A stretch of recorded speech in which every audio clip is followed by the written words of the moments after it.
할렐루야. 8월 21일 월요일입니다.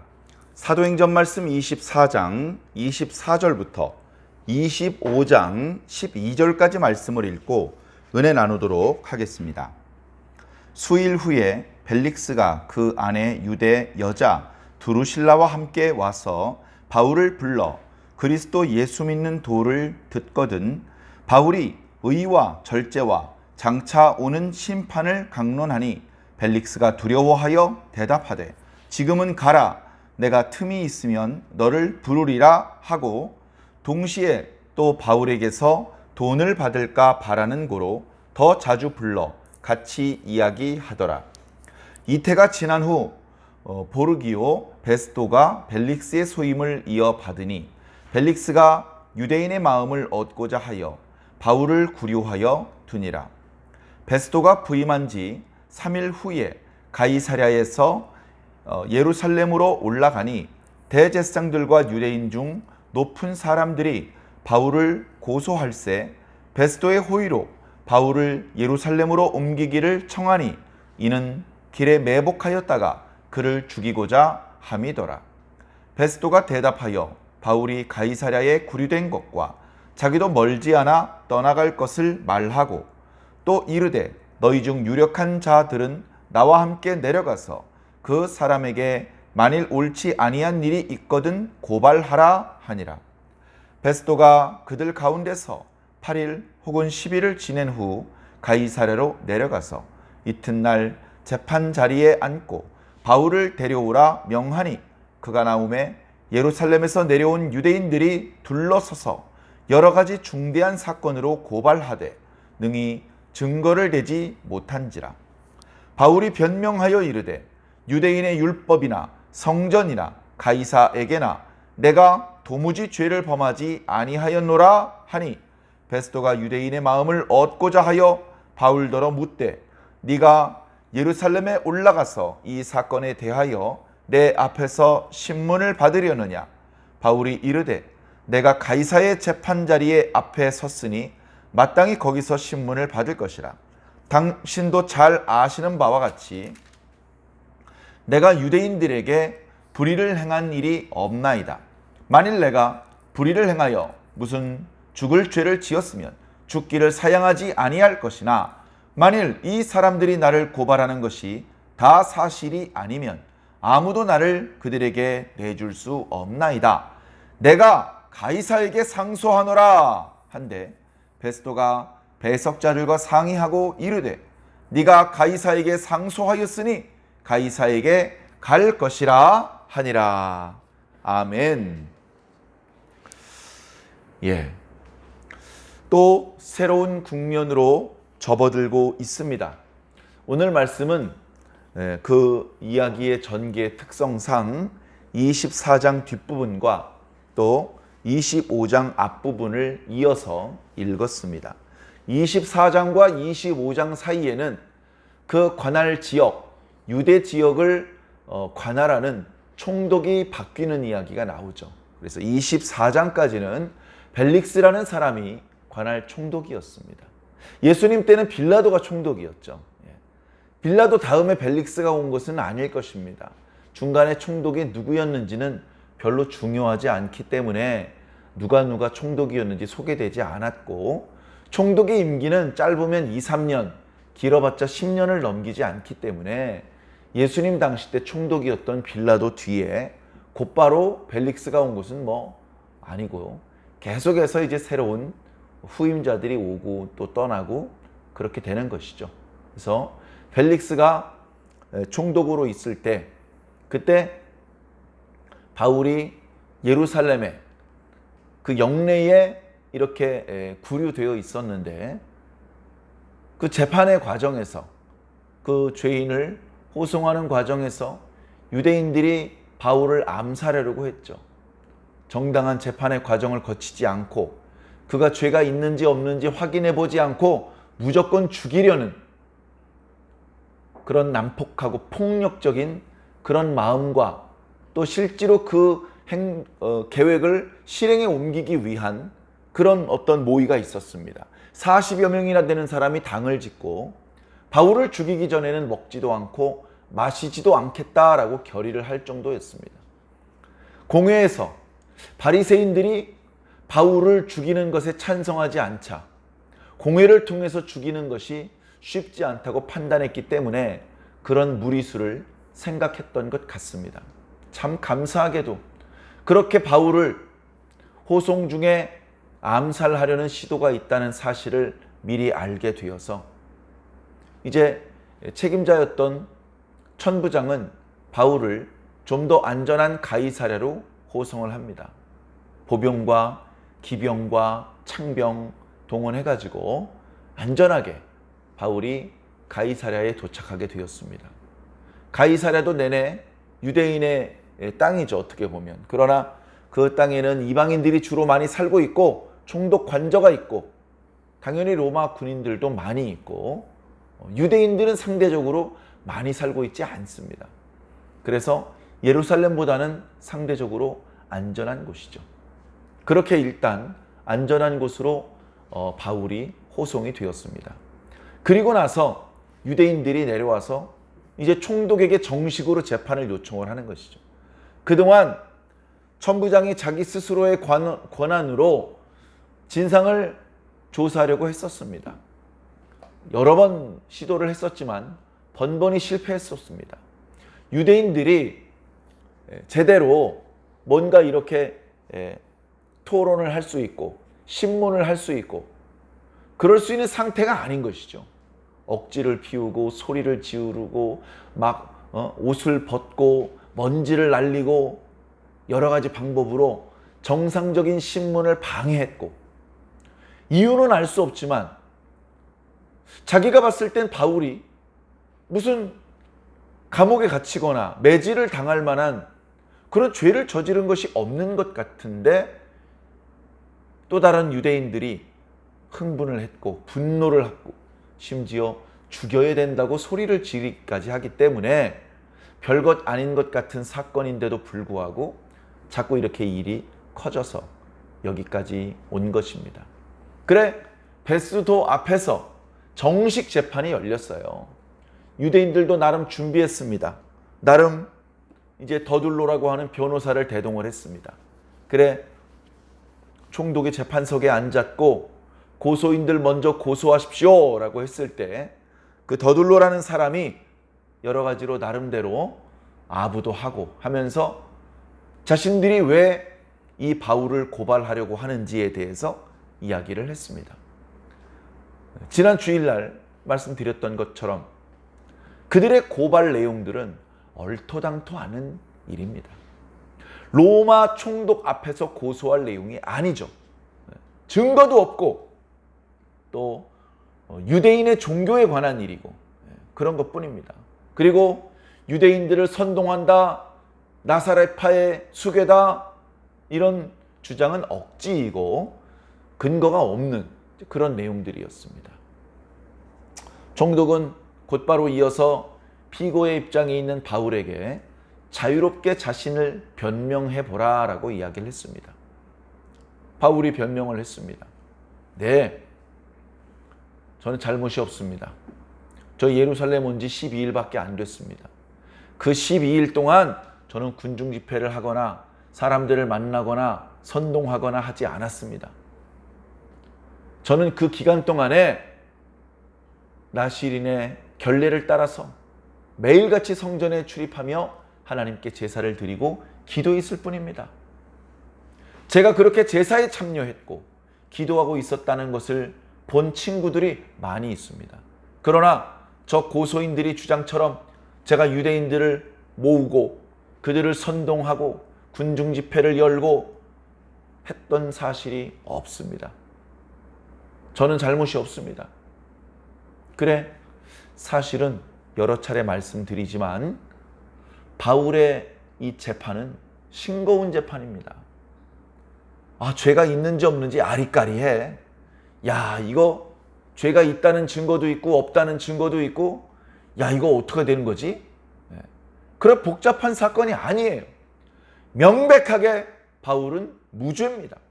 아무 잘못이 없었고 법정에 고소할 만한 이유 없이 유대인들이 그저 사적인 욕심과 여러 가지 입장 때문에 바울을 고발한 것뿐입니다. 그들이 처음에 바울을 붙잡고 집단 구타를 가할 때는 바울이 성전을 더럽혔다고 오해했기 때문입니다. 그러나 그 오해가 풀렸다면 이제 끝나야 되는데 끝나지 않고 그때 바울을 붙잡았을 때 없던 이유를 만들어서 지금 고발을 하고 있는 것이죠. 무리한 고소를 하고 있는 것입니다. 자, 그러면 어린애도 아니고 일개 말단 쫄병도 아니고 그래도 나이도 먹었고 이런저런 경험도 많이 했고 특히 벨릭스는 이 유대인의 문화나 유대인의 종교에 대해서도 어느 정도 알고 있는 사람입니다. 그랬기 때문에 유대인들이 왜 저렇게 무리하게 고소를 하고 있는지 너무나 그 이유를 잘 알고 있습니다. 다시 말해 바울이 무죄라는 걸 너무나 잘 알고 있는 것입니다. 지금 이 재판정에 있는 사람 중에 바울이 무죄라는 걸 모르는 사람은 한 명도 없어요. 심지어 고발하고 있는 대제사장도 사실 저놈은 로마 법으로는 무죄지. 그러나 저놈을 죽이기 위해서 우리는 어떻게든지 죄를 뒤집어 씌워서 저놈을 죽여야 돼. 이런 악한 의도를 들고 온 것입니다. 참 안타까운 상황이죠. 자, 그래 바울이 죄가 없다는 것을 뻔히 알고 있었지만 벨릭스는 웬일인지 판결을 내리지 않습니다. 첫 재판 마치면서 이렇게 얘기를 합니다. 예루살렘에 있는 천부장 루시오가 내려올 것이다. 내가 그의 증언까지 들어본 이후에 판결을 내리겠다. 어떤 면으로는 신중하고 합리적인 판결을 하기 위해 애쓰는 것 같습니다.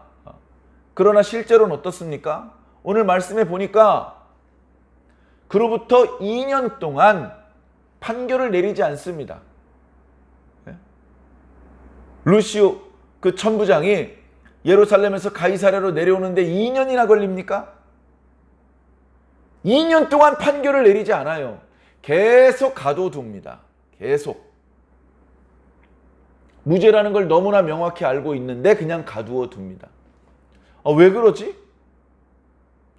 더군다나 바울은 로마 시민권자라는데 죄도 확정되어 있지 않은데 왜 자꾸 바울을 계속 가둬두지? 그런 의문이 들 수 있습니다. 그래서 성경에 그 이유가 중간중간에 표현되고 있어요. 이 총독이 유대인의 마음을 얻을까 해서 죄가 없는 걸 알고 있지만 바울을 옥에 가둬두는 겁니다. 정치적인 이유 때문에 그렇게 하는 것이죠. 법적인 이유, 윤리적이고 종교적인 이유 때문이 아니고 정치적인 이유 때문에 저 유대인들의 지지를 받아야 되기 때문에 유대인들이 원하는 요구를 일부 들어줘야 되기 때문에 무죄 방면시켜주면 유대인들이 등을 돌리고 비협조적으로 나오면 총독으로서 곤란하니까 형을 집행해서 죽일 수는 없지만 무죄라고 풀어주지도 못하는 겁니다. 그러면서 틈틈이 바울을 부릅니다. 바울을 부르는데 불러서 여러 가지 이야기를 해보라고 하죠.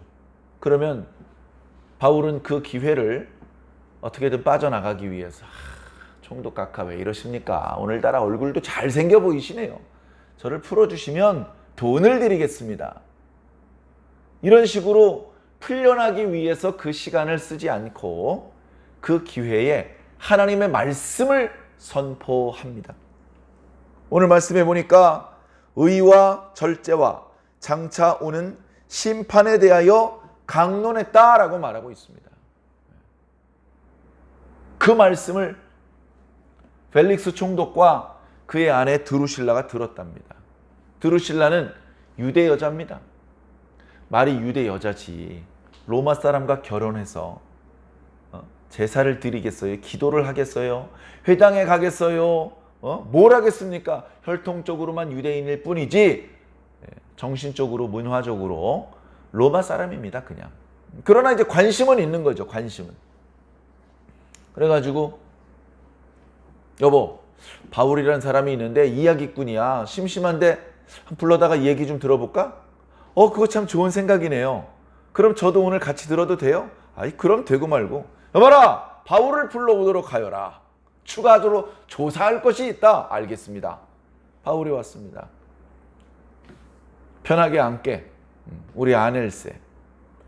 자네가 하고 싶은 이야기를 마음껏 한번 해보게. 그렇게 했더니 의와 절제와 장차 오는 심판에 대해서 강론을 한 것입니다. 그래서 아이고 참 재미나네요. 아이고 한 시간이 그냥 눈 깜짝할 새 지나갔어요. 뭐 이런 걸 기대했겠지만 바울을 통해서 선포되는 말씀은 그렇게 간단한 말씀이 아니었습니다. 두려운 말씀이었습니다. 그들이 말씀을 듣고 두려움을 느낄 정도였습니다. 우리는 지난 시간의 말씀을 통해서도 사도 바울이 전하는 말씀의 내용이 죽은 자의 부활에 대한 것이다. 하나님께 대한 소망, 죽은 자에 대한 부활이다. 부활이요, 의인의 부활도 있고 악인의 부활도 있어요. 이미 바리새인들도 그것을 알고 있었고 가르치고 있었어요. 그러나 상당히 막연했죠. 메시아가 오실 것이다. 메시아가 오시면 의인과 악인이 부활할 것이다. 의인은 영원한 복을 받고 악인은 영원한 형벌을 받게 될 것이다. 그게 이미 바리새인들이 그렇게 생각하고 있었어요. 그러나 그 메시아가 누군지, 그것이 어떤 방법으로 나타나는지, 의인과 악인을 가르는 기준이 무엇인지 그건 이제 모르고 있는 것이죠. 그러나 사도 바울은 과거의 바리새인이었을 뿐 아니라 예수 그리스도를 만난 이후에 정확한 하나님의 뜻을 알게 되었죠. 그래서 그것을 말씀하고 있는 것입니다. 예수 신앙이 무엇입니까? 부활 신앙입니다. 의인만 부활합니까? 악인도 부활합니다. 천국이 있고 지옥이 있는 것이죠. 그러면 의인과 악인을 가르는 작업을 뭐라고 합니까? 심판이라고 합니다. 심판이라고 합니다. 심판. 그래, 장차 임할 하나님의 심판은 두려운 것입니다. 불신자들에게만 두려운 것이 아니고 우리 신자들도 두려워할 수밖에 없는, 교회를 오래 다녔고 헌금을 많이 했으며 목사님에게 칭찬을 받고 있고 나름 공로가 있는 것 같아도 그러나 하나님 앞에 두렵지 않을 수 없어요. 두려울 수밖에 없습니다. 바울의 이야기를 듣다 보니 한 시간이 순식간에 지나갔습니다. 더군다나 말씀을 들으면서 마음속에 가책을 느낍니다. 두려움을 느낍니다. 바울은 더 말을 이어가려고 하는데 펠릭스가 막습니다. 그만! 오늘은 여기까지. 바울아, 오늘은 그만 들어가도록 해라. 하지만 내가 기회가 되는 대로 또 너를 부르도록 하겠다. 그러니까 뭡니까? 사실은 아주 조금이기는 하지만 바울을 통해서 들은 그 말씀 때문에 벨릭스와 그의 아내가 조금은 흔들린 거예요. 계속해서 겸손히 사도 바울을 청해서 하나님의 말씀을 듣고 회개하고 세례를 받았더라면 얼마나 좋았겠습니까마는, 그러나 그렇게 되지는 않았던 것 같습니다. 그 다음 구절을 보니 말씀을 조금 더 듣고 싶어서 바울의 무죄 방면을 연기한 것이 아니고 뇌물을 좀 받을 수 있지 않을까. 들자니 바울이 돈이 좀 있다고 하는데 혹시 좀 뇌물을 받을 수 있지 않을까? 그런 걸 기대하고서 바울을 계속해서 옥에 가둬놓는 겁니다. 참 안타깝죠. 그렇게 아무 진전도 없이 2년이 흘러갔습니다. 말씀에 이태라고 표현하고 있는데 2년이죠. 이제 벨릭스는 베스도라는 새로운 총독에게 모든 걸 넘기고 다른 지역으로 떠나야만 했습니다. 자기 마음대로 떠나는 게 아니죠. 로마 중앙정부에서 명령이 떨어지면 움직여야 되는 거니까. 자, 그렇게 해서 베스도는 떠나고 벨릭스는 떠나고 베스도가 새로운 유대 총독으로 부임해 왔습니다. 부임해 와서 여러 가지로 이제 업무 파악을 하겠죠. 직원은 몇 명이나 있는지, 병사들은 몇 명이나 있는지, 무기들은 잘 있는지, 그 병사들과 이 관리들을 위한 양식은 잘 있는지, 지역 주민은 몇 명인지, 거기서 세금이 얼마씩 나오고 있는지, 동네 사람 중에 로마 정부에 반대하는 사람은 없는지, 감옥에는 누가 갇혔는지, 그런 것들을 쭉 파악하지 않겠습니까? 그래, 벨릭스가 2년 동안이나 구류 상태에 둔 바울을 모를 수가 없는 것이죠. 그리고 그와 관련된 여러 장부들, 그를 예루살렘에서 가이사랴로 호송했던 루시아의 편지, 이런 거 읽어보면 상황은 뭐 금방 파악되죠. 어린아이가 아니잖아요. 어린 햇병아리 총독이 아니고 이미 그 주변에서 총독 활동을 많이 했었던 경험 많은 베테랑 총독이 왔단 말이에요. 사태 파악이 다 끝난 겁니다. 자, 그리고 25장입니다. 베스도가 총독이 되고 나서 자기가 이제 유대 총독인데, 유대 땅 예루살렘 이쪽은 더워요. 덥고 유대인들이 많이 살고 있기 때문에 반란이 일어나면 위험할 수도 있고, 그래서 가이사랴라고 하는 요즘 말로 신시가지에 나와서 사는 거예요. 거기 이제 지중해 해변이기 때문에 예루살렘이나 이쪽보다는 선선하고 또 항구도 있고, 그러다 보니까 훨씬 일을 보기 편하죠. 그래서 가이사랴에 주로 있는데, 새로 부임하고서 여러 가지 파악을 한 다음에 예루살렘으로 올라갔습니다.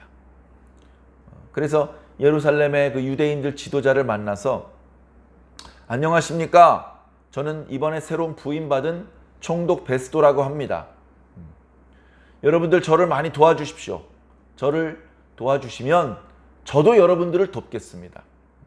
저는 여러분들에게 이렇게 무리하게 여러분들을 괴롭히거나 하지 않겠습니다. 여러분들을 도와드리러 온 겁니다. 뭐 이제 그런 말을 하면서 좋은 관계를 이제 만들어서 이 총독의 어떤 역할을 시작하려고 했겠죠. 자, 그런데 유대인들은 다짜고짜 가이사랴에서 오셨죠? 그 가이사랴에 바울이라는 사람 그 감금되어 있는지 보셨습니까? 그놈 그거죠. 아주 나쁜 놈입니다. 그놈. 예? 그놈 아주 나쁜 놈인데, 그저 벨리스 총독에게 여러 번 건의를 드렸는데도 불구하고, 아이고 그냥 전임 총독은 고집불통이었어요. 그래가지고 진작에 사형시켰어야 될 그 아주 흉악한 죄수를 아직도 살려뒀습니다. 우리 새로 부임해 오신 베스토 총독께서는 그거 어떻게 하시겠습니까? 네? 그러지 마시고 그 죄수를 예루살렘으로 데리고 오십시오. 여기서 재판을 열어서 그에게 벌을 주고 처벌하면 어떻겠습니까? 그렇게 이야기를 했습니다. 베스도가, 야, 이놈들 봐라, 만만치 않네. 에?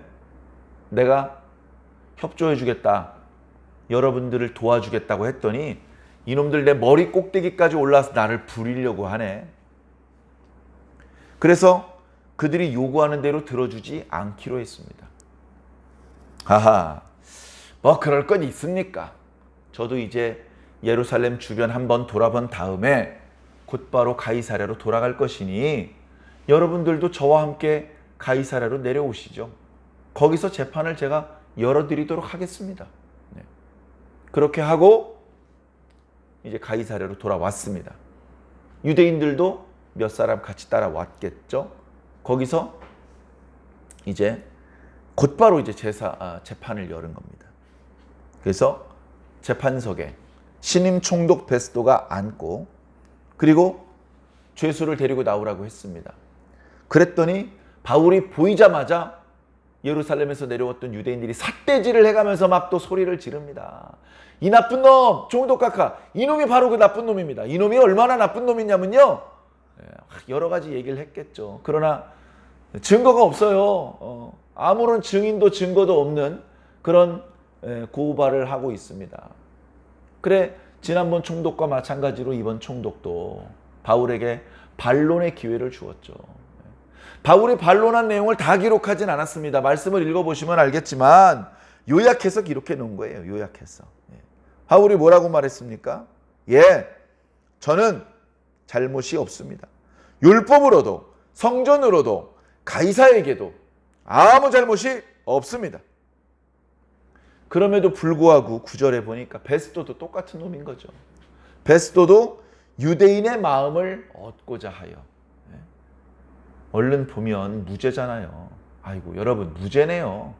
아유 날도 더운데 재판 빨리 끝냅시다. 무죄! 꽝꽝꽝! 아 그렇게 끝내야죠. 그런데 이제 막 부임해 왔기 때문에 유대인들의 눈치를 조금 보는 겁니다. 그래가지고서 무죄 석방시키지 않고 바울에게 이야기를 합니다. 바울아! 너를 예루살렘으로 데리고 가서 재판을 하려고 한다. 어떻게 생각하니? 이렇게 이야기를 했습니다. 자, 예루살렘에서 재판을 하는 것은 아무 의미 없는 행동입니다. 자, 가이사랴에서는 재판이 불가능하고 예루살렘에 가야만 재판을 제대로 진행할 수 있다. 이유가 뭐죠? 성경에 아무 이유에 대한 설명이 없죠. 그리고 실질적으로도 아무 이유가 없습니다. 유대인들이 그렇게 요구하는 이유는 성경에 나와 있는 대로 정말로 공정한 재판을 예루살렘에서 열기 위한 것이 아니고 호송되는 과정에서 바울을 암살하려고. 지난번에 바울을 죽이기 전에는 먹지도 않고 마시지도 않으려는 사람이 40여 명이나 되었다고 하지 않습니까? 그 사람들이 다시 움직이려는 것이죠. 자, 바울이 그걸 모르지 않습니다. 그래서 바울이 얘기합니다. 제가 지금 정식 재판 앞에서 지금 재판을 받고 있습니다. 총독께서 재판을 주재하고 계시니 이 재판이야말로 합법적인 재판입니다. 저를 예루살렘으로 데려가시는 것은 제가 죄가 있기 때문에 저를 유대인들한테 내주는 것입니다.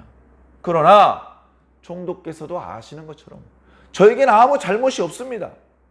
만일 저에게 잘못이 있다면 저 굳이 살려고 하지 않습니다. 죽을 죄를 지었다면 죽겠습니다. 그러나 아무 잘못도 없는 저를 유대인들에게 놓아주시는 것은 그것은 로마의 법이 아닙니다.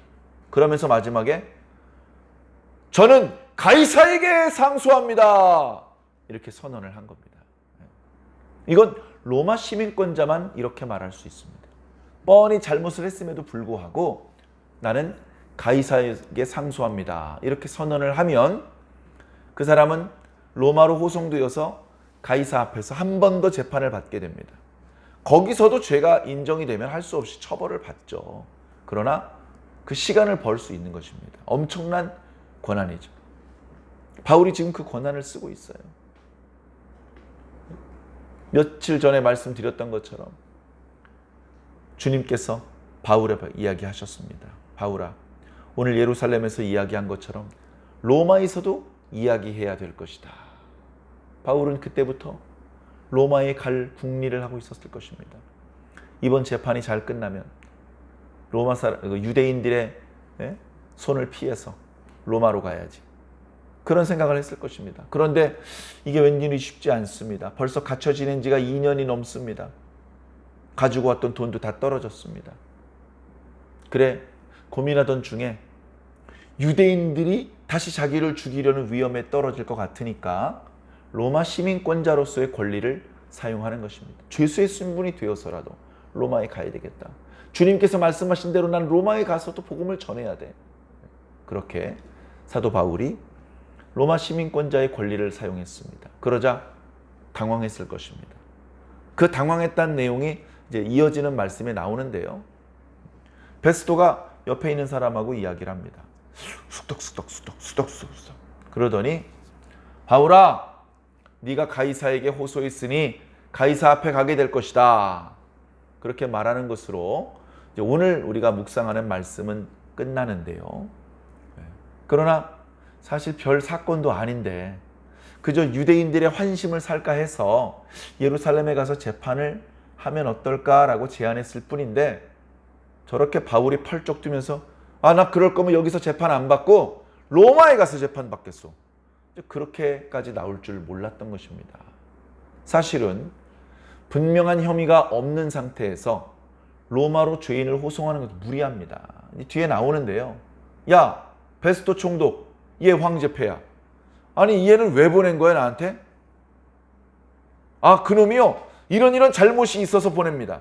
이렇게 보고서를 작성해야 되는데, 보고서에 쓸 내용이 없는 거예요. 야, 별로 죄도 안 지은 사람 이렇게 결박해가지고 로마로 보내고 그러지만 자신이 문책을 당할 수도 있는 문제입니다. 자, 그러나 이야기가 뜻밖의 이제 이렇게 흘러가고 있는 것이죠. 여러 차례 말씀드렸지만 바울은 지금 외롭습니다. 혼자예요. 외로운 싸움을 하고 있어요. 그러나 눈에 보이는 바울 좌우편에 서서 바울과 이야기하고 의논하고 작전을 짜고 또 위로해주고 용기를 주고 그렇게 할 수 있는 친구는 없지만 정말 철저히 혼자가 되었지만 그러나 바울에게는 주님이 곁에 계십니다. 바울은 언제든지 주님께 기도할 수 있고 주님께서는 수시로 바울에게 응답을 주셔서 바울의 마음을 위로해 주시고 용기를 주시고 지혜를 주십니다. 바울은 로마에서 자신이 얼마나 많은 사람들에게 복음을 전파하게 될지, 죄인의 신분이 될지 자유인의 신분이 될지, 로마에서 살 기간이 얼마나 길지 혹은 짧을지, 로마에서 서바나까지 갈 수 있을지 전혀 알 수가 없습니다. 그러나 잘 모르지만 일단 로마까지는 가야 돼요. 그 중간에 죽으면 안 됩니다. 여러분, 우리 주의 종들은 마음대로 죽을 수도 없습니다. 마음대로 죽어도 안 됩니다. 너무 일이 힘들면 쉬고 죽어버리고, 세상 사람들은 그런 생각도 하죠. 우리 주의 종들은 마음대로 쉴 수도 없고 마음대로 죽을 수도 없습니다. 모든 일에 대하여 주님과 소통하면서 주님의 뜻대로 가야 됩니다. 우리는 바울보다는 훨씬 좋은 환경입니다. 제가 신학교 여름 수련회에서 그런 교육을 했는데 사도 바울이 평생 성도들에게 받은 보상보다 지금까지 제가 받은 보상이 더 크다. 제가 그동안 교회에서 목회자로 섬기면서 월급도 받고 사택 지원도 받고 이리저리 다니기 위해서 차량 지원도 받고, 사도 바울은 그런 거 못 받았어요. 자기가 전도한 교회고 자기가 전도한 성도들인데도 부담을 주지 않으려고 스스로 일했습니다. 걸어 다녔습니다. 차 타고 다니지 못했어요. 월급 못 받았어요. 사도 바울이 평생 받은 보상보다 제가 지금까지 받은 보상이 훨씬 더 많은 것 같아요. 너무나 부끄러워요. 사랑하는 성도 여러분, 우리는 사도 바울보다는 좋은 조건입니다. 사도 바울보다 잘 먹고 있고요. 잘 살고 있습니다. 더 자유롭게 복음을 전할 수 있습니다. 여러 가지 눈꼽만한 불편한 일이 생기면 불평하고 주의 일을 쉬고 그렇게 하는 경우들이 많은데 그러지 맙시다. 그러지 맙시다. 우리가 주님께 받은 은혜가 얼마나 큰데 그렇게 사소한 문제 때문에 일을 쉬고 핑계대고 다음으로 미루고 합니까? 주님 앞에 부끄럽지 않은 성실한 주의 일꾼들이 모두 되어주시기를 예수님 이름으로 간절히 축원합니다. 아멘.